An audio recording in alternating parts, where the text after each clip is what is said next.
MX-5s, are they hard to drift?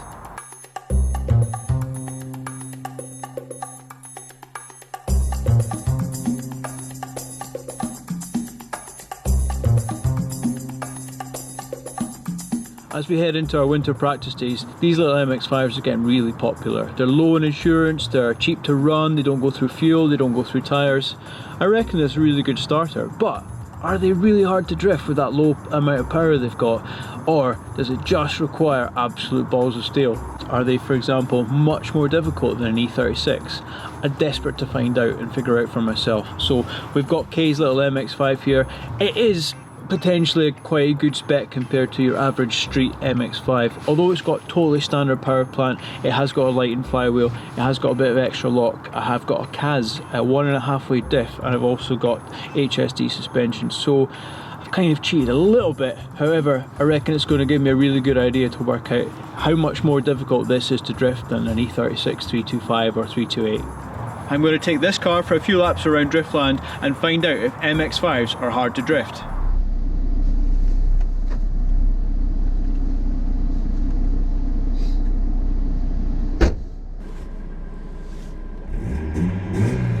Right, time to see what this thing's like on track.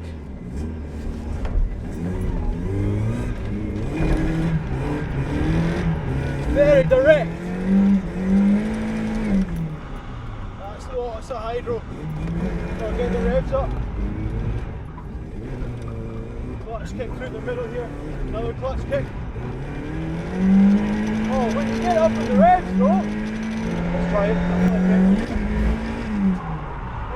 I'm not getting that back.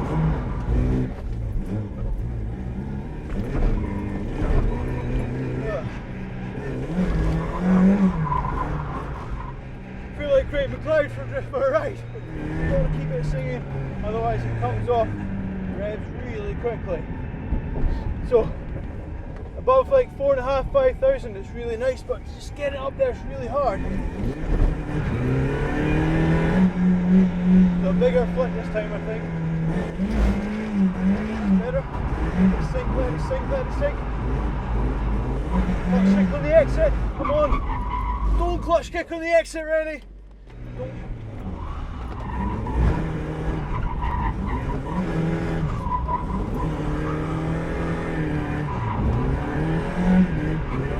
Up the rest, hold it. 5.5, 6,500. Tapping brakes, wait for it to catch. There's the clutch kick that we said it wouldn't do. A bit more momentum this time, feels good. You didn't see this hydro.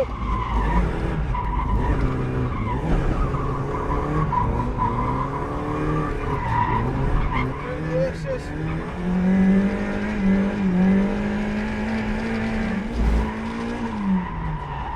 Right off the gas, on full throttle. 2 clutch kicks this time, 3, 4.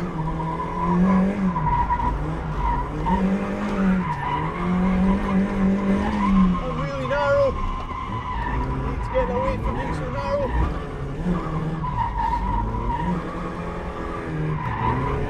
This time I'm going to try and go in a bit slower. I'll go in with a bigger clutch kick.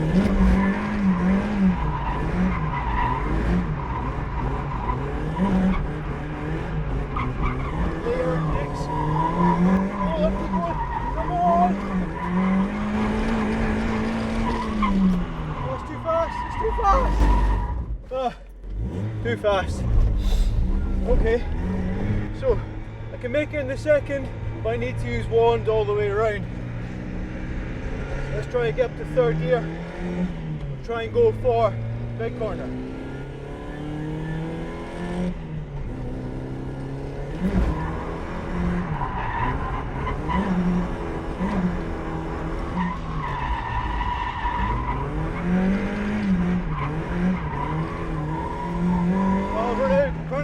There, so I need more angle as I exit the big corner. I need to keep it on angle so I can transition back without relying on gas. That's just because my E36 has got enough power to do that. So the entry was alright, early entry, plenty of gas, big clutch kick. Try again.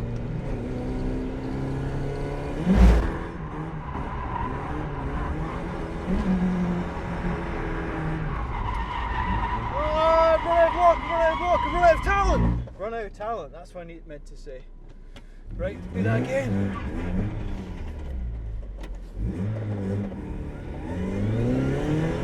The great thing about these things, I've probably used about 8 pence worth of fuel. I'll still be on my original tyres. I know it's wet, but even in the dry, these things don't use tyres when you sort the rear camber out.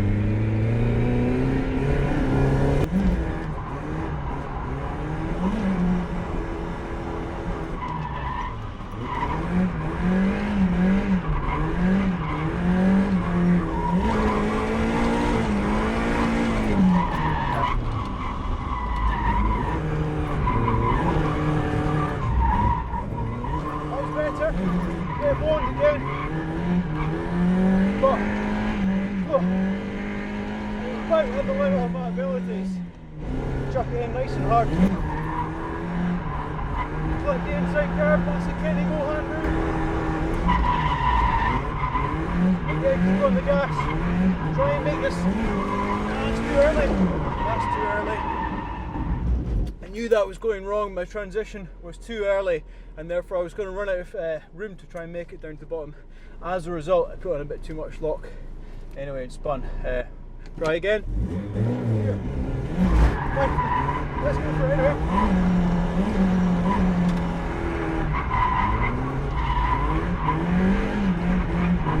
Later transition here. Nice into here. Ah, there's the handbrake.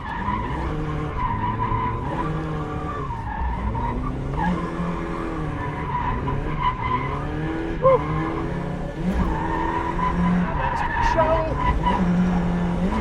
Clutch kicks. Away from that handbrake. Naughty handbrake. Narrow. See if this is a Driftland winter practice day. Weather's not that great. These are amazing. Really, really good. Let's try shiftlock. This is all the power you need.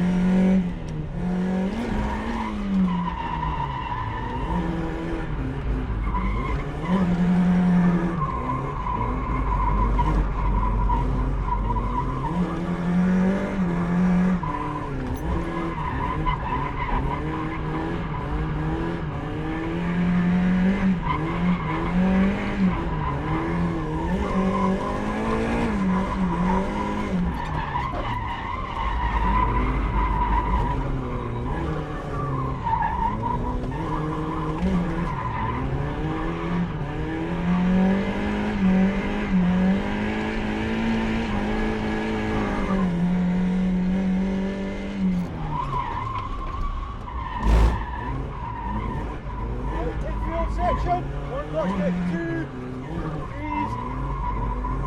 4, 5, sorry clutch, here we are, calm down. 6 clutch kicks there, infield section, right we go, on the line right, and place, back, right on the brakes, long time on front brakes a bit. Maybe need a bit of handbrake because I didn't get pushed out to the left there. I should have used a bit of handbrake instead.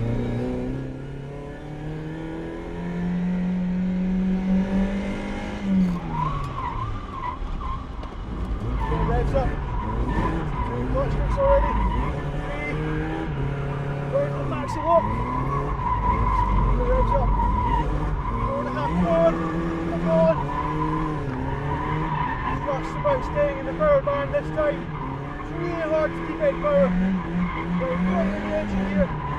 Right, hold on. I've lost my transmission.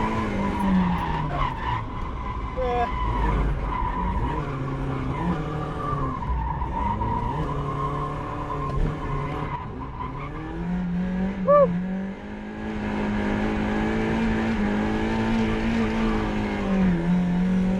Guys, it's warmer here than being in a sauna with Stuart McClellan. Now that is a sweaty affair. Whoa! I do not come in feeling this tired after that much driving in an E36. See this sweatiness? You don't get that in E36s. That's great fun, really good fun. Is it harder than E36? Yes. Are they hard to drift? Yes. This has got, as I said, Kaaz diff. This has got HSD coilovers. It's got extra lock in the knuckles. I've got a fancy reverse hydro here as well. I've got all sorts of bits and pieces. Still standard power. Difficult? Yeah. Fun though. I can see that driving one of these all the time will make you a better driver. You've got to push for the lines, especially through that transition into the S's. I didn't get that transition right any time out there that I was happy with. In an E36 you'd just be able to chuck it on a bit more power, a bit more wand, you get away with it every time, but you don't have the power here. You have to do it. You've got to get it perfect every time. I can see why some of the guys struggle here when they bring a standard MX-5 with eBay coilovers and a welded diff and think they're going to be heroes just overnight, because that's hard. That's hard. So props to you guys. Well done. But that is so much more involving than just bringing an E36, for example. So if you haven't tried an MX-5 drifting at Driftland, try it immediately. Borrow your friends, pick up a cheap MX-5 over the winter, do everything you need to do to it, fix the cooling, weld the diff, fit a harness bar, a TR lane rollover bar, because you need to do that for Driftland. Come to the circuit and give it a try. Woo! Coat's coming off. Wow. So, in summary, these are totally different to your E36, E46 drift cars. To answer your question for the video, are they more difficult to drift than an E36? Yes. Are they hard to drift? Yes, definitely. I think I had the luxury of drifting this one that had the extra bits and pieces done to it, and you'll see how many clutch kicks I have to put in to keep it in that power band. The steering is brilliant, it's really responsive. That short steering wheel makes it very snappy. The coilovers are brilliant as well. I didn't really get any understeer, and that's from a car that's not turned a wheel in 18 months, and I've just bumped up the tyres, gone out onto a slippy track. Track's not been used for a good week or so, I was properly impressed, really impressed. They're a totally different challenge. Totally give one a try if you can. Borrow one, beg one, steal one. This one's not for sale, Kaaz says, so you can't have this one, but give it a try.